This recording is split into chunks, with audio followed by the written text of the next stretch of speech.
음식연구원에 계신 박종숙 선생님의 특강을 듣도록 하겠습니다. 위쪽으로 올라오십시오. 네네. 네, 인사하겠습니다. 선생님께서 가분하게 소개를 해주셨는데 들으신 바대로 저는 박종숙이라고 합니다.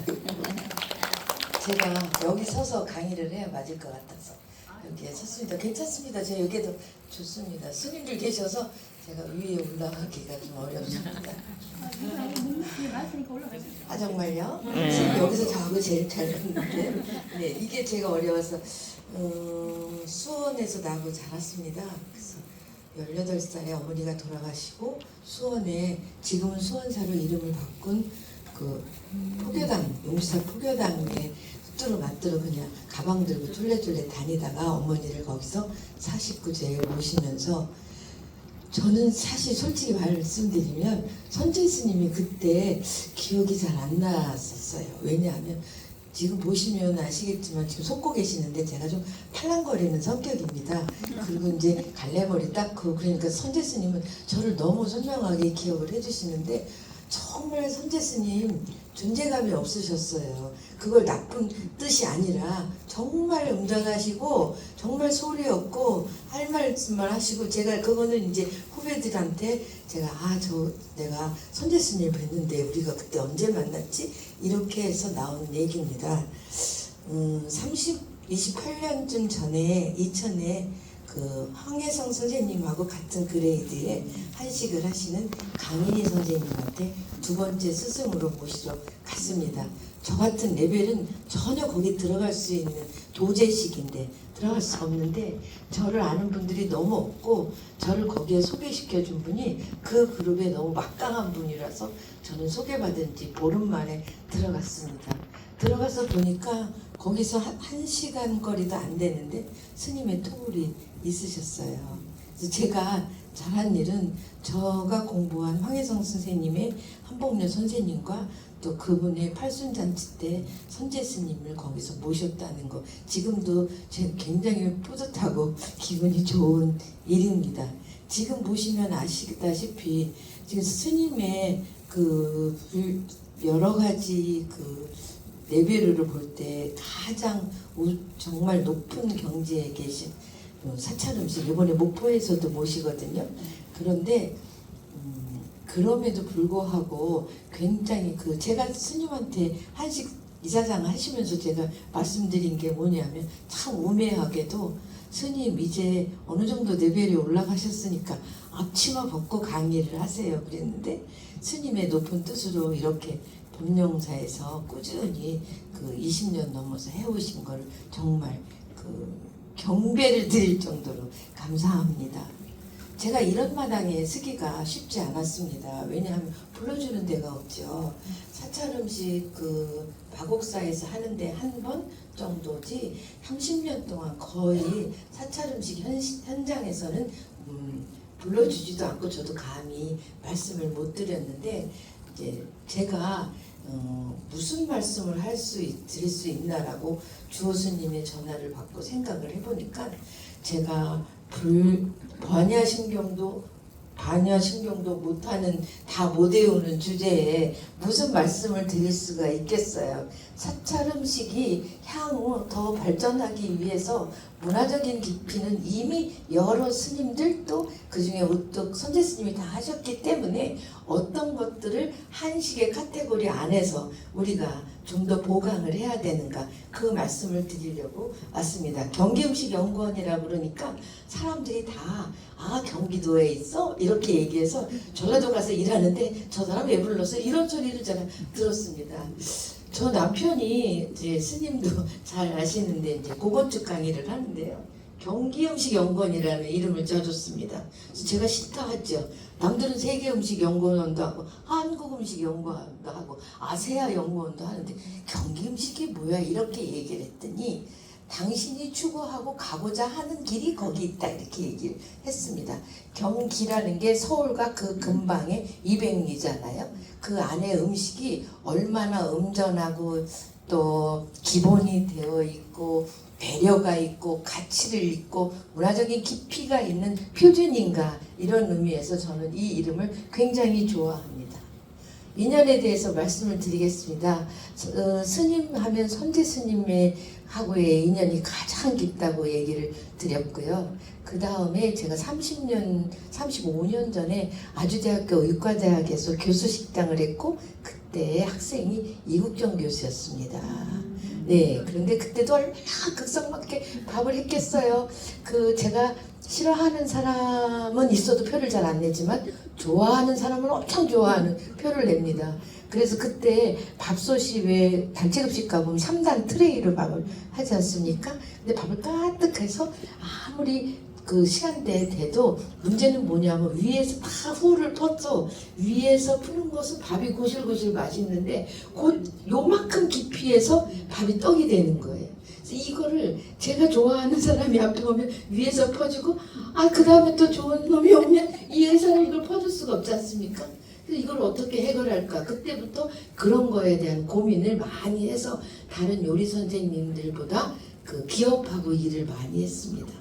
제일 먼저 일한 게 샘표의 미각 향상 고문을 하면서 전통장 과연 어떻게 할 것인가에 대한 고민을 제가 30년 동안 화두로 끌고 올 수 있었고요. 동원 김치에 가서는 1년 동안 적지 않은 돈을 받았는데 딱 한 가지 해결해주고 나왔습니다. 동원 양반 김치에 양반이 없다 이거. 왜냐하면 거칠어요. 동원은 재료를 속이거나 이런 일은 별로 없는데 돈 들인 만큼 패키지가 세련되거나 음식이 조금 섬세하거나 이게 없고 양반이 없어서 그거 한 가지 해결해주고 부회장님한테 엄청 칭찬을 들었던 적이 있습니다. 신세계에서 요리교실을 하자고 해서 제가 세상 천재 다 해도 내가 문화센터는 안 간다 했습니다. 왜냐하면 사실은 여러분들을 폄하해서가 아니라 이렇게 요리를 잘 배우신 분들이 제일 가르치기 어렵습니다. 여기에 젊은 애들이 끼어 있으면 자 요거는 깎아서 한 숟갈만 넣어 이렇게 하면 다 그녀들은 그렇게 따라합니다. 그럼 어른들은 어떻게 하냐? 밥숟가락으로 푹 퍼놓으면서 이렇게 다 맛이나 다 옛날 이렇게 해먹었어 이렇습니다. 배우는 현장은 스승이 하는 것, 선생이 하는 걸 그대로 해보고 그 맛을 본 다음에 그 다음에 내가 고쳐야 되는 거 아니겠습니까? 그래서 신세계 해갖고 요리교실을 안 하겠다 했더니 그게 요리교실이 한 타임에 한 10만 원 주고 재료비에서 남겨야 돼요. 하루 종일 해야 돈이 좀 되는 구조인데 엄청 많은 10배 이상의 한 20배 정도의 돈을 주면서 VVIP 트리니티 회원들만 했습니다.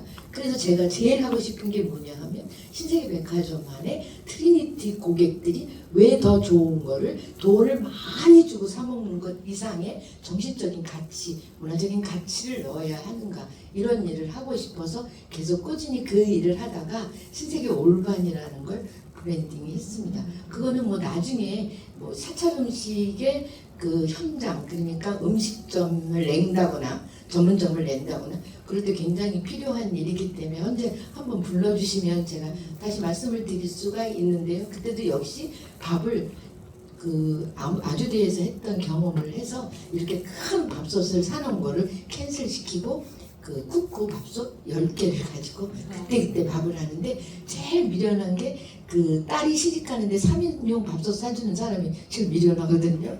그럴 수도 있죠. 꼭 미련하진 않아요. 그런데 3인용으로 2명이 밥을 해먹을 때 6인용 밥솥에 하면 훨씬 맛있습니다. 그게 여러분들이 경험하는 가마솥의 원리라고 생각을 밑에만 깔리는 거예요.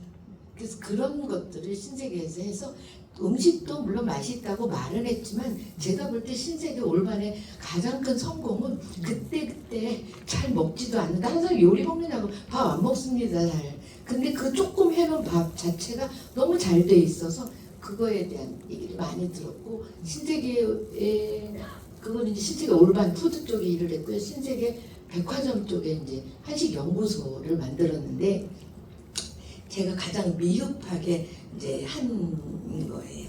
저는 신세계에 뭘 하고 싶었냐면 R&D가 저는 생각할 수 없을 정도로 잘 돼 있습니다. 그리고 연구소는 생활과학 연구소는 완전히 조직원들이 게슈타포 같아요. 예를 들면 신세계 강남점에서 상한 멸치볶음이 나왔다. 그러면 그걸 만든 데가 뭐 박종수 가게다. 그거 하나도 소용없습니다. 신세계 백화점만 있습니다. 그렇기 때문에 굉장히 게슈타포처럼 이거를 걸러서 그래서 대기업으로 갈수록 음식이나 이런 것들이 안정성이 아주 제대로 된다는 그런 말씀을 하고 싶었는데요. 조리사와 연구가와 이런 R&D와 이런 그 자기의 카테고리가 다 다르지 않습니까? 근데 그거를 한꺼번에 뭉뚱그려서 사찰 음식에서 보완을 하면 사찰 음식 전문점이나 이따 좀 이따 나오는데 일종은 밖으로 나온 사찰 음식이 지금보다 더 훨씬 성공을 할 수 있을 거라고 생각합니다. 지금 다들 잘 되어 있기는 했지만 어떻게 보면 이렇게 한국 음식이나 뭐 이런 것들이 다 그 문화적인 가치만 가지고 뛰고 있습니다. 그거 굉장히 중요한 일입니다. 저도 그 장류 유네스코 등재 뭐 이런 것들에 귀퉁이에서 조금씩 일을 했는데 그 이외에 변방에서나 그 옆에서 누군가가 사찰 음식의 문화적인 것 말고 과학적인 데이터라든지 계량적인 데이터가 반드시 있어야 된다고 생각하는 게 제가 절에 가서 꼬랑내 안 나는 된장 만난 적이 서너 손가락이 안 됩니다. 이 문제를 해결하지 않으면 제가 그 광주에서 그 아시아 그 문화부 장관 아셈 대회 그 만찬을 디렉팅을 했는데 하다가 그 광주에 있는 절에 있는 그 호텔이 해결을 못해서 그 사찰 음식 이런 회의 있지 않습니까? 여러분들 같은 그런 분들을 모시고 일을 했는데 어느 절에서 그걸 갖고 온 거예요. 그 조선간장. 꼬랑내가 나서 쓸 수가 없을 정도였어요. 아 이런 것들이 근본적인 걸 해결을 안 하면은 한식이 또는 사찰 음식이 미래가 그렇게 밝지는 않다. 이런 얘기를 이제 궁극적으로 말씀을 드립니다. 제가 아시다시피 잠깐 말씀드렸다시피 그 금강경은커녕 반야신경도 제대로 못 읽는데 못 외우는데 제가 불교적인 얘기는 전혀 할 얘기가 하나도 없습니다. 백중도 늘 생각합니다. 이번에 또 어머니나 뭐 백중을 해야지. 그럼 반쯤 지나서 끝날 때쯤 되면 스님한테 스님 왜 백중인데 나한테 말씀 안 하셨어요? 이렇게 얘기하는 정도의 신도기 때문에 저는 그 얘기는 도저히 제가 할 수가 없고요. 제가 그 불교의 인연이 어떻게 되었고 그리고 제가 그래서 한국 음식을 어떻게 하고 있고 그래서 사찰 음식은 거기 밑에서 어떻게 어우러져야 되나 이런 걸 말씀을 드리고 싶습니다. 지금은 2023년인가 순천의 국가정원에 거기는 이제 그 60만 평 안에 3만 5천 평의 가든 스테이라고 하룻밤 자는데 45만 원에 55만 원짜리 스테이 작업을 했습니다. 저한테 주방 설계를 해달라고 시장님이 얘기를 하셨어요. 제가 이제 오지랖이 좀 넓지. 그래서 시장님한테 그랬어요. 랜드마크 만드실 거예요? 아니면 돈을 벌으실 거예요? 이거는 제가 설계를 해준다고 될 문제가 아니라 전체를 읽고 손바닥 안에 읽고 이게 분담을 시키는 사람이 필요합니다. 이렇게 얘기를 했습니다. 제 일이 날아갈 수도 있잖아요. 그래서 서울시 밤도깨비 야시장을 7년, 10년 거의 했던 윤성진 감독을 소개를 해서 너무 잘 됐잖아요. 55만 원 하룻밤 자고 저녁 먹고 아침 먹는데 55만 원인데 둘이 하면 얼마예요? 그런데 98%의 예약률이에요. 2%는 뭔지 아세요? 하다못해 대통령이 내려왔거나 누가 국무총리가 오면 재워줘야 되잖아요. 그래서 그 2%입니다. 그 안에 문화적인 거를 다 순천을 다 녹이고 반가의 격식을 다 녹인 다음에 그 다음에 거기다 또 순천을 집어넣는 작업을 했습니다.